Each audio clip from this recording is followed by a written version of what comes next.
Você está ouvindo o Diálogos em Movimento, o podcast que valoriza as pessoas no setor público.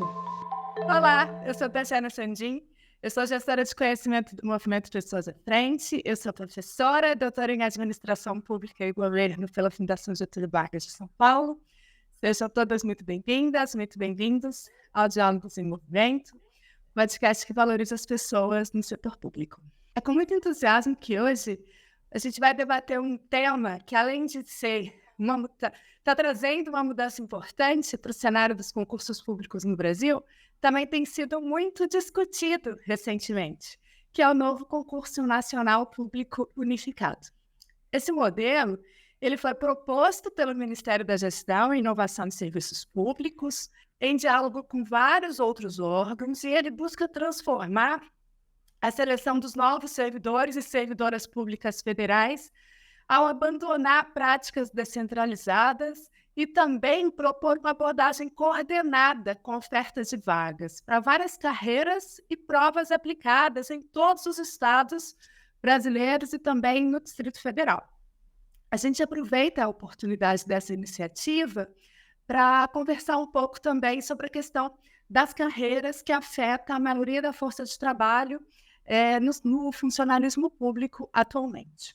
Nesse episódio, a gente tem a alegria de contar com dois profissionais muito importantes nesse campo, nesse debate.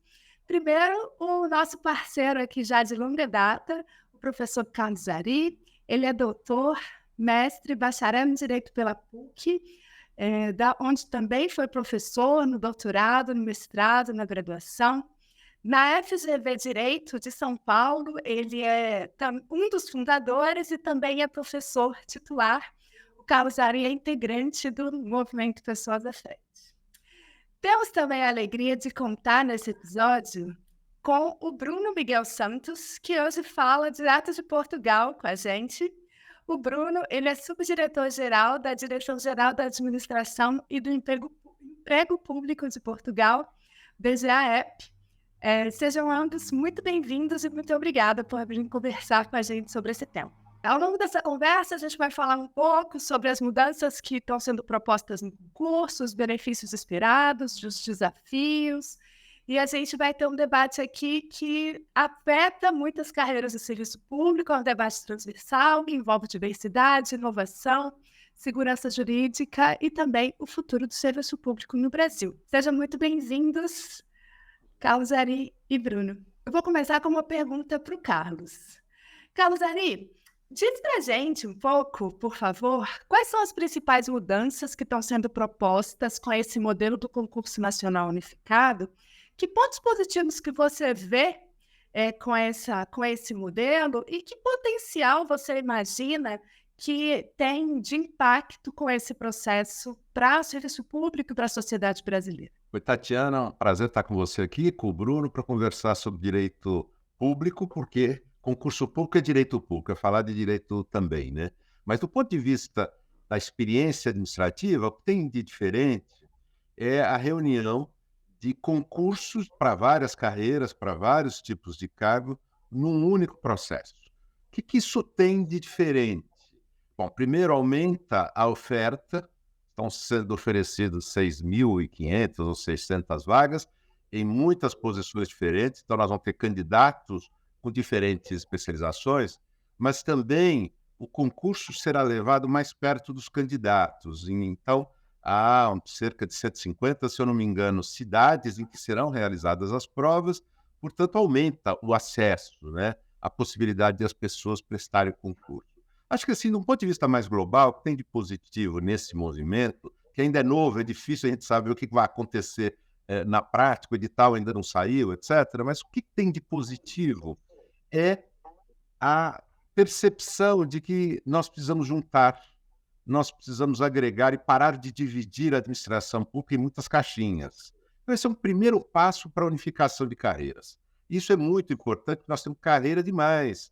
Muito exagero decorrente dos anos. Então, esse é o primeiro passo, é um ponto importante. Claro que ainda é bem o começo desse processo, né, de junção de carreiras, mas acho que ao final, se nós seguirmos nessa linha, nós vamos conseguir uma evolução para a qualidade dos serviços.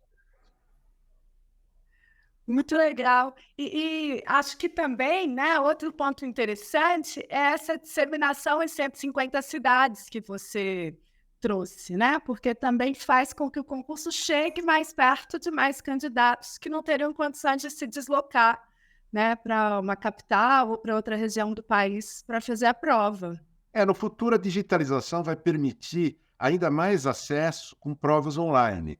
Então, esse é um caminho também, pelo menos nas primeiras fases. E isso poderá começar agora com essa descentralização de uma prova unificada. Vamos ver, né? Vamos acompanhar com expectativa para dar certo. Sim.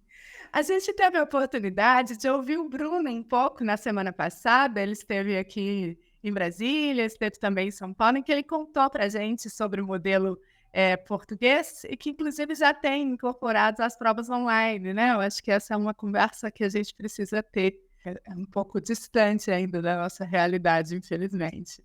Sim. Tatiana, muito bom dia, obrigado por este convite. Também uma particular saudação ao Carlos Ari, por estarmos aqui juntos. É com muita honra que eu sinto que estou aqui perante este ilustre painel, acima de tudo com o movimento de pessoas à frente, do qual senti-me apaixonado e sinto-me apaixonado.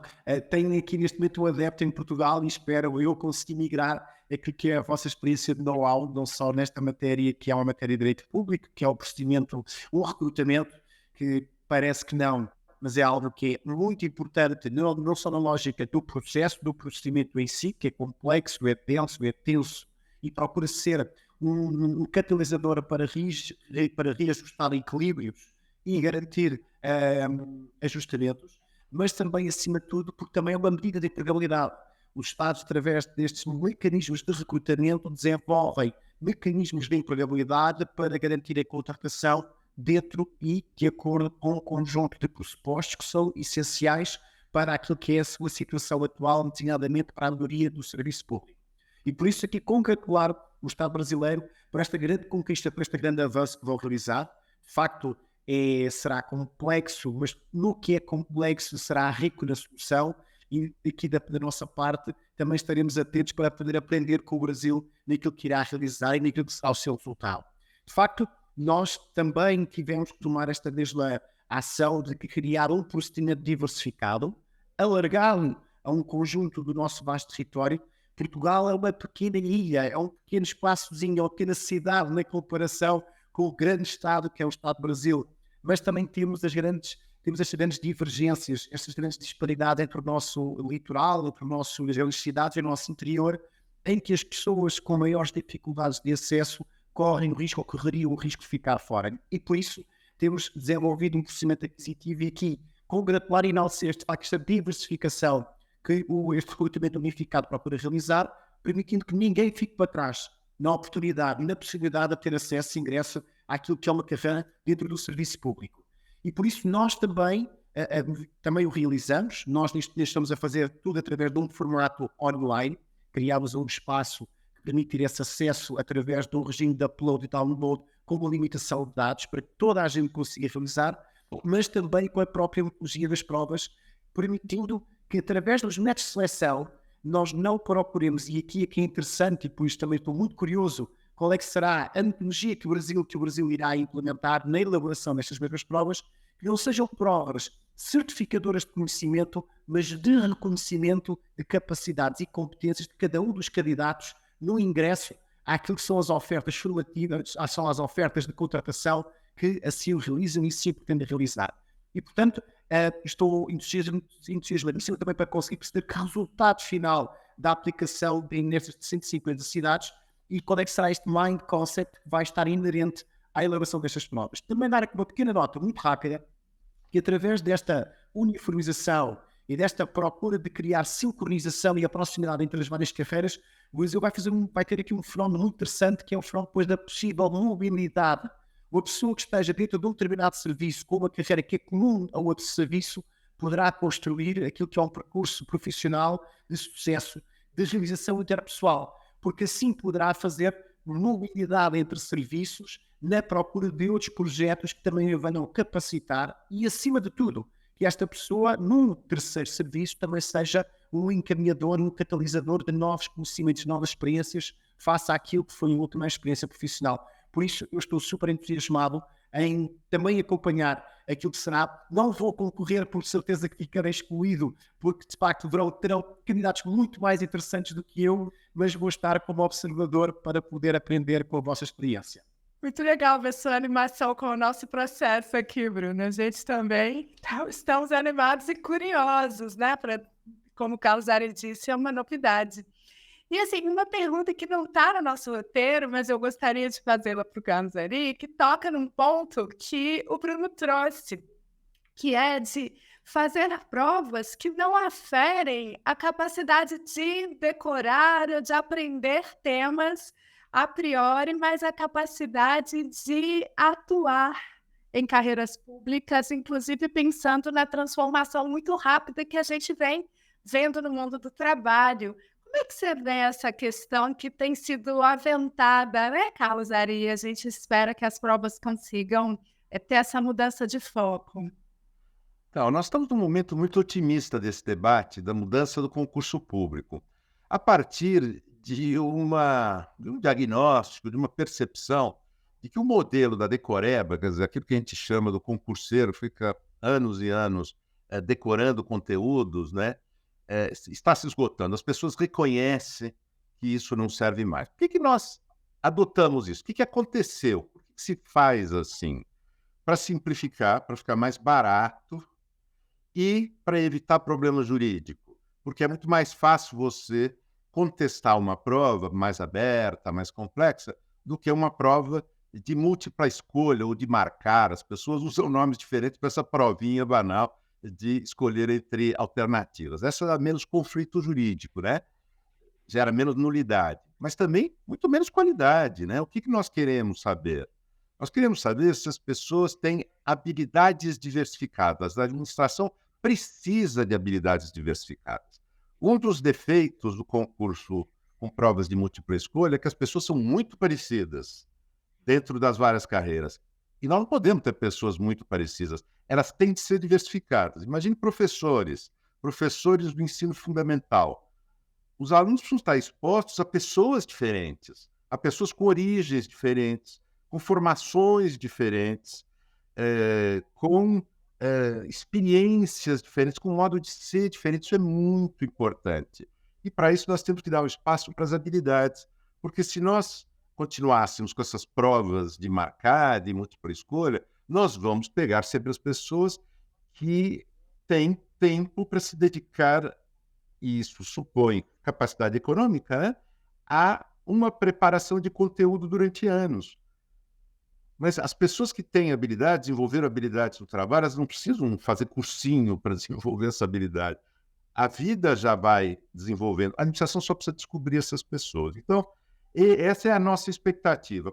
Como é que esse tema entrou na agenda? Há um projeto de lei no Congresso Nacional, foi aprovado na Câmara dos Deputados no ano passado, criando pela primeira vez no Brasil a Lei Geral de Concursos Públicos, justamente para ajudar esse movimento de unificação e, sobretudo, de modernização dos concursos públicos.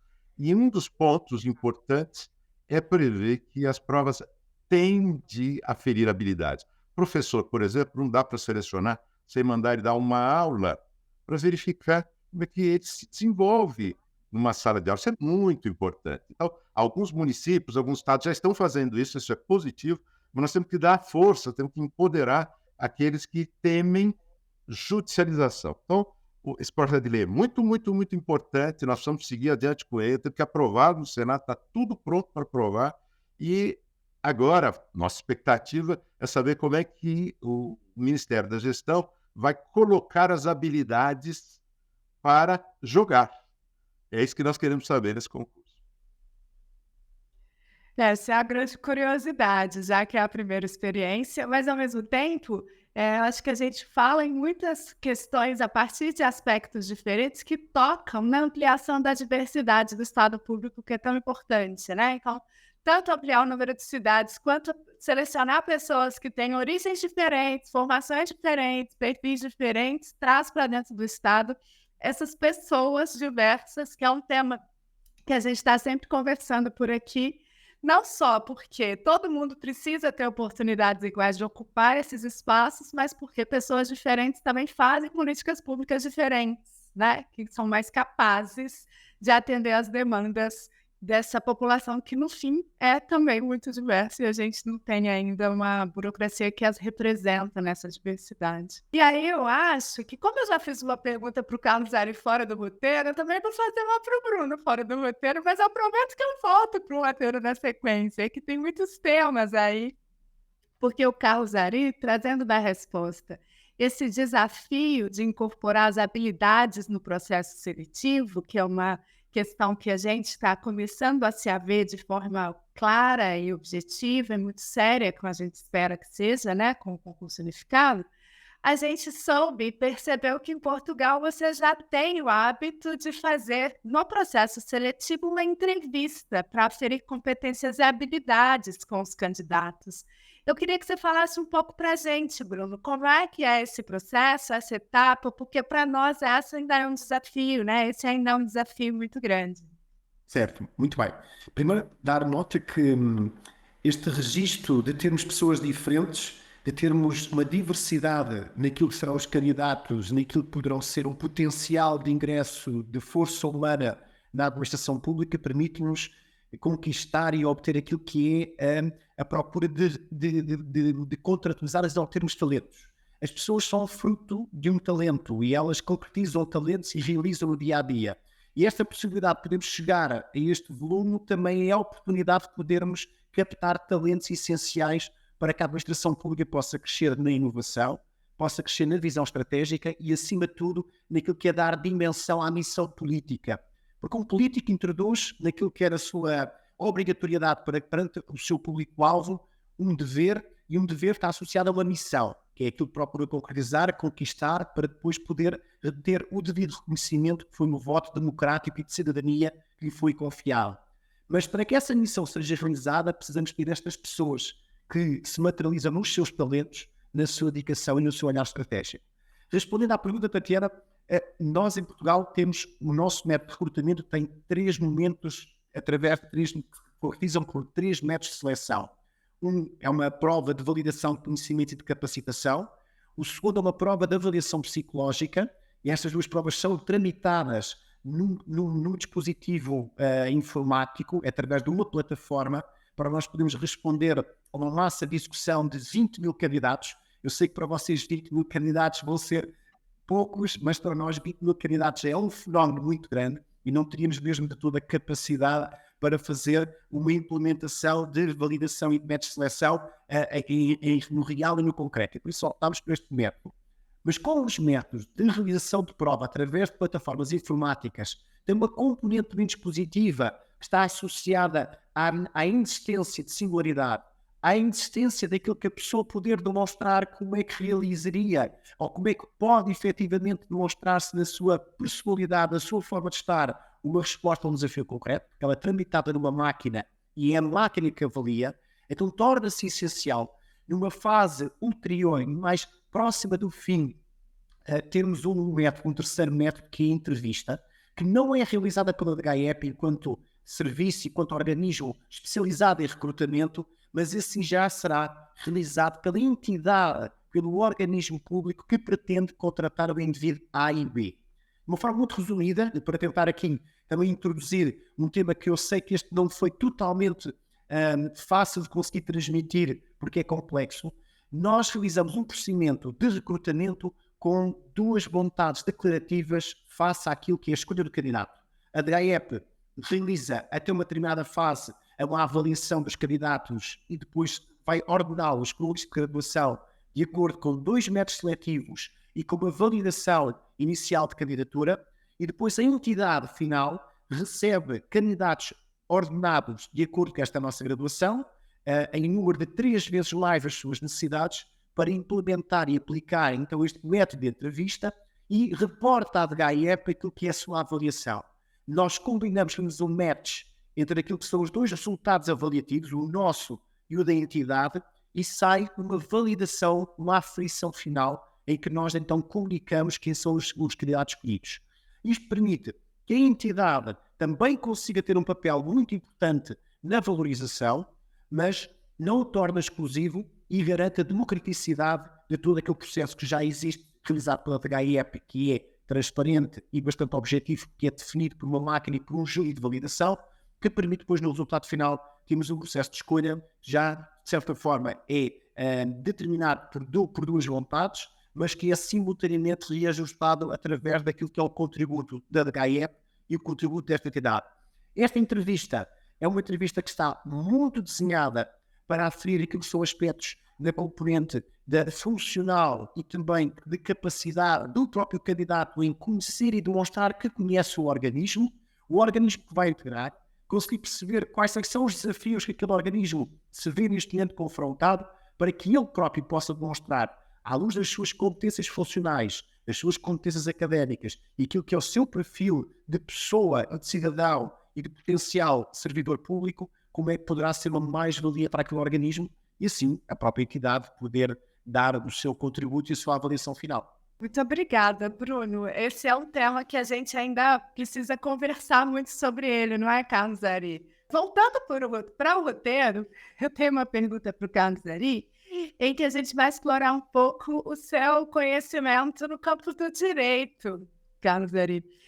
O concurso, ele traz mudanças muito abrangentes no processo, como a gente vem falando, né? Assim, é um processo bastante diferente do que a gente vinha vivenciando até então. Com o seu conhecimento como especialista do direito, quais são os desafios que o concurso unificado poderá enfrentar nesse processo que ele está propondo, que você já vislumbrou aí, analisando o que a gente já sabe sobre esse modelo?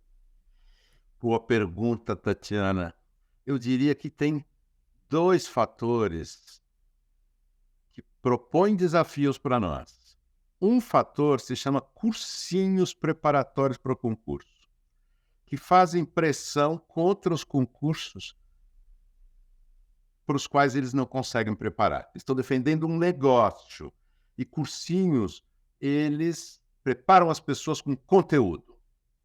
Então, os cursinhos tendem a fazer lobby contra todas as inovações. Isso é um problema.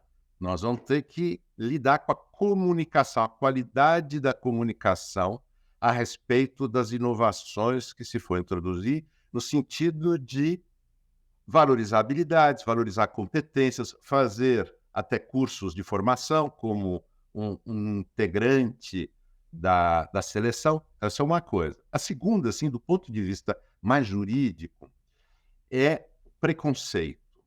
Um preconceito que está arraigado no ambiente jurídico. Qual é o preconceito? O preconceito contra todo método de seleção que não seja hiperobjetivo.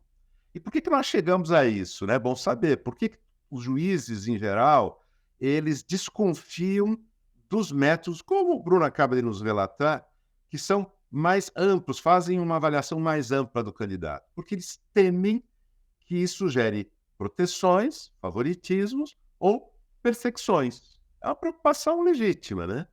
Só que isso foi fazendo, no decorrer do tempo, que nós fizéssemos provas hiperobjetivas que não avaliam nada relevante. Se é para adotar objetividade total, nós temos que ter coragem, vamos fazer sorteio. Não tem nada mais objetivo que sorteio.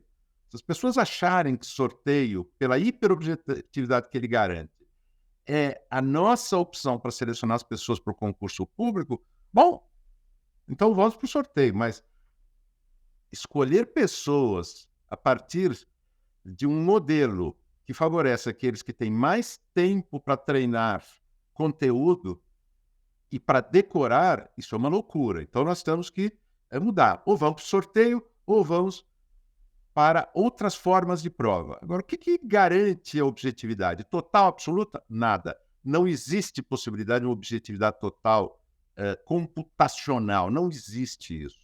Agora, é possível controlar os favoritismos e as perseguições. E aí as avaliações coletivas servem para isso. Provas orais e entrevistas já são feitas em muitas carreiras, inclusive para a magistratura, por exemplo.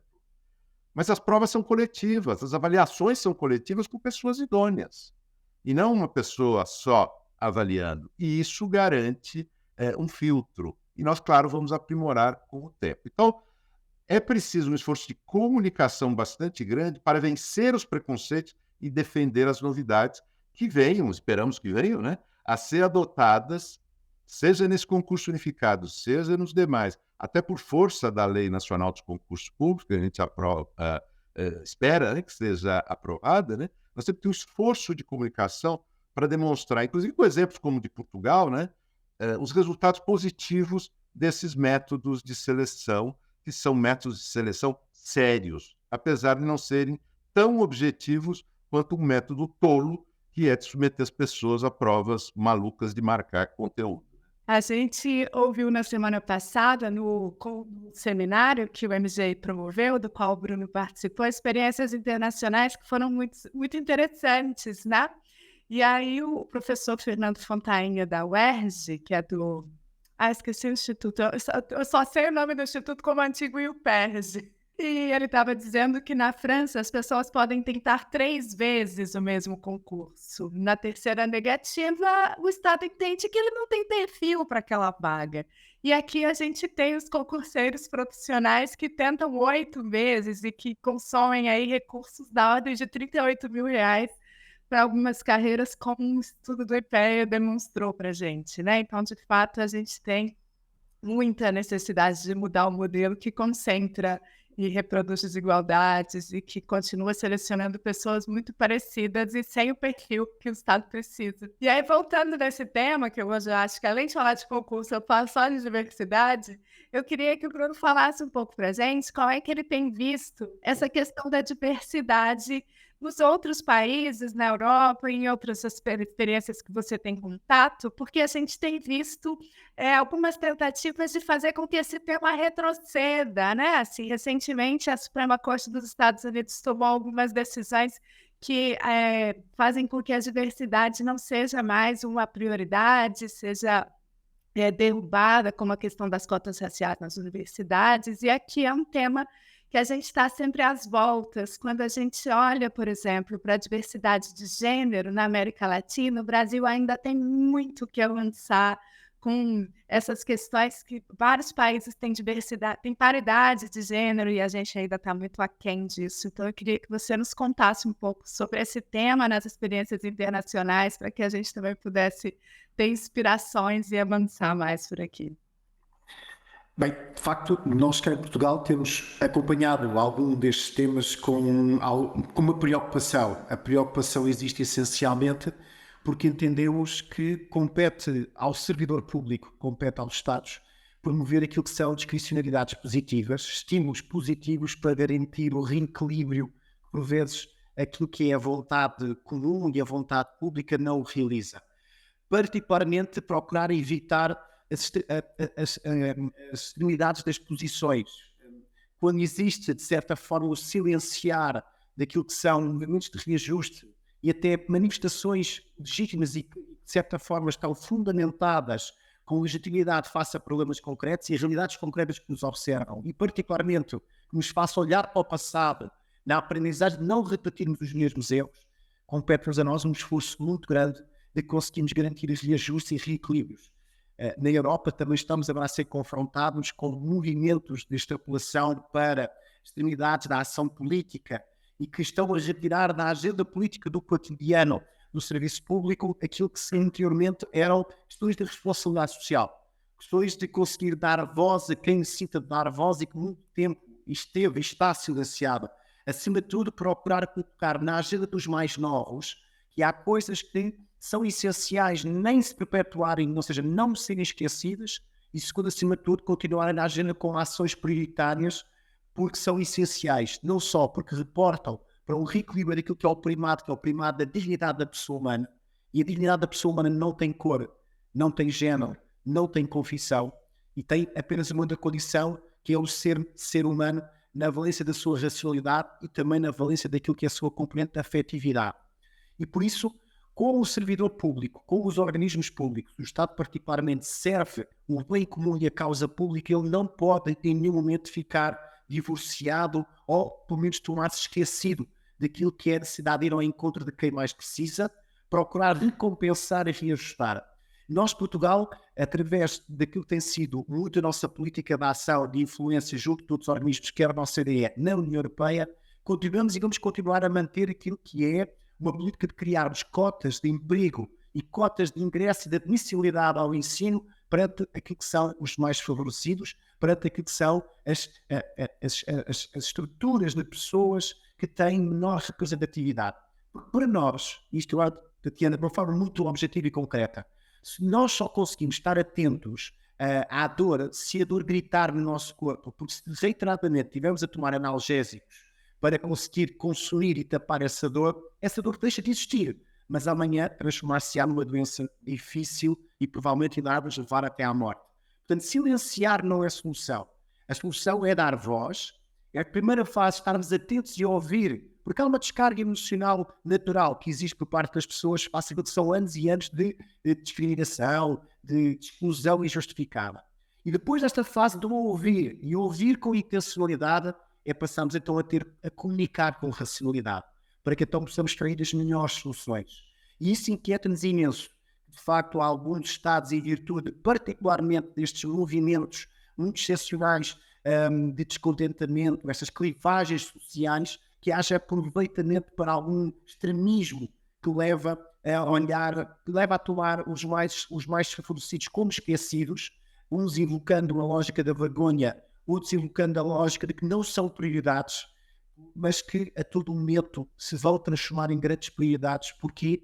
Porque o descontentamento e aquilo que é a compressão dos direitos humanos já muito nos tem ensinado que no amanhã resultam em grandes problemas sociais, em retrocesso social e, acima de tudo, em sofrimento. Sofrimento que depois, obviamente, causará impacto naquilo que é a noção de sociedade em que nós vivemos e aquela que queremos que os nossos filhos venham a crescer como pessoas. Bom, esse é um tema que aqui a gente ainda também tem muito que avançar, mas acho que a gente tem conseguido dar passos largos, né, em direção ao que a gente precisa para tornar a administração pública representativa e logo o Brasil mais justo e menos desigual, mas sigamos.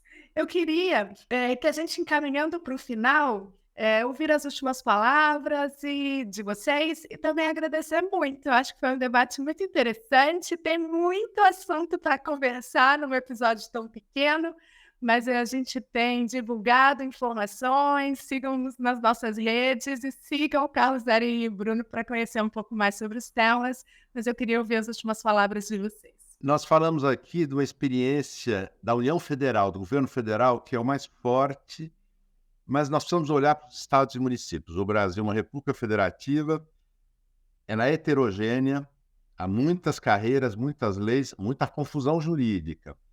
E nós temos que levar essas experiências positivas, que já ocorrem em vários lugares, e pode vir a ocorrer na União logo, logo, para todos os estados e municípios. É pensando nisso que o Congresso Nacional trabalhou durante 20 anos no projeto de lei nacional dos concursos públicos, que foi aprovado no ano passado na Câmara dos Deputados e agora está no Senado Federal, e nós torcemos para que ele seja aprovado. Por quê? Porque ele vai dar segurança jurídica para os estados e municípios, inclusive os pequenos estados, fazerem aquilo que a União Federal já tem possibilidade de fazer, mesmo assim não vinha fazendo, né? Nós temos que divulgar essas ideias, inclusive a lei tem um poder comunicacional, né? Ela dá ideias, ela fortalece convicções. Então nós temos que fazer isso nacionalmente e dar segurança jurídica com normas que autorizem os estados e municípios a fazer as avaliações de habilidades, de competências e depois, quando for o caso, cursos de formação, enfim, para modernizar o concurso público nacionalmente. Nós não podemos só modernizar os concursos públicos federais. Temos que fazer, sobretudo, nos estados e municípios onde estão as demandas sociais e a maior parte dos servidores públicos que são admitidos no Brasil hoje. É isso. Super importante mencionar estados e municípios em que a gente ainda tem também uma lacuna grande de avanços, ainda que a gente já veja experiências muito interessantes, né? Mas a gente espera que o concurso nacional inspire e a Lei Geral dos Concursos dê direcionamento para que os estados e municípios também avancem. Muito obrigada, Carlos Zeri. Bruno, por favor. Obrigado, Tatiana. Primeiro, uma palavra de agradecimento e honra por estar perante a Tatiana e o Carlos Ari, de facto, duas pessoas do qual sinto mais a aprender do que propriamente a poder conseguir partilhar convosco. E foi, de facto, este momento fantástico. Dar aqui nota que fico e sinto bastante, também, obviamente, aqui novamente honrado por estar a acompanhar este momento muito particular do Brasil na implementação deste regime unificado. É muito importante que vejam isto como uma oportunidade para desconstruir, mas construir em simultâneo. Desconstruir porquê? Porque é um passo que nos permite refletir com a construção que é a inovação.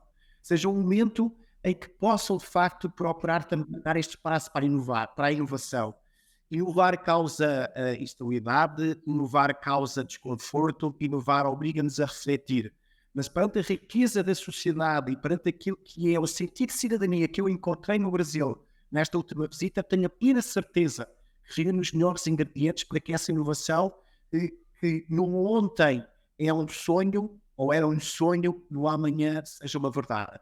Também dar aqui uma pequena nota no início que eu também gostaria de partilhar convosco e, de certa forma, poderia aproveitar esta medida, este recrutamento unificado, como uma medida de empregabilidade. De empregabilidade na captação de novos talentos. Uma medida de empregabilidade na captação daquilo que poderão ser novas valorizações para aquilo que é entendido como o conceito de servidor público. Porque captando novos talentos, captando novas pessoas, com novos pensamentos, com novas linhas de ação e com um novo sentido de compromisso para a causa pública, também é, de facto, reestruturar aquilo que é a noção, o perfil e a missão do servidor público como um todo. Isso é algo que é importantíssimo conseguir concretizar e aproveitar.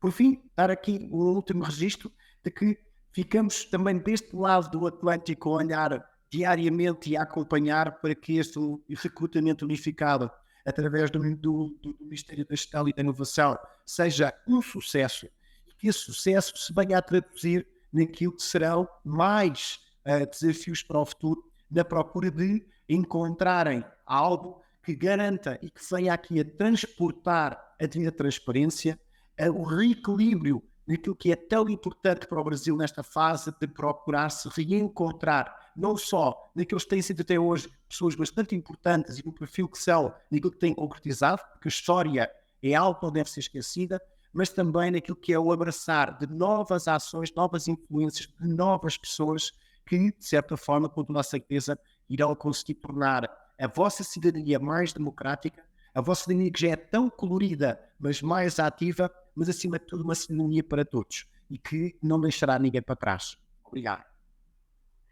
Eu que agradeço aos nossos convidados de hoje, o Carlos Ari e o Bruno Miguel, por compartilharem essas valiosas perspectivas e as experiências com a gente. Muito obrigada e até o próximo encontro no podcast ou em outros momentos. Muito obrigada aos dois e eu desejo uma ótima semana. Até a próxima, pessoal. Foi ótimo. E assim concluímos mais um episódio e chegamos ao fim da 3ª temporada do podcast Diálogos em Movimento, onde mergulhamos no universo do serviço público e suas transformações. Eu quero agradecer aos nossos convidados por compartilharem suas valiosas perspectivas e experiências conosco. Quero agradecer também a você, nossa audiência dedicada, por nos acompanhar. Espero que tenham encontrado inspirações valiosas sobre o tema. Se você tem perguntas, comentários ou sugestões, não hesite em entrar em contato conosco. Ficamos por aqui, mas esse diálogo continua. Sigam nas nossas redes, @Movimento Pessoas à Frente.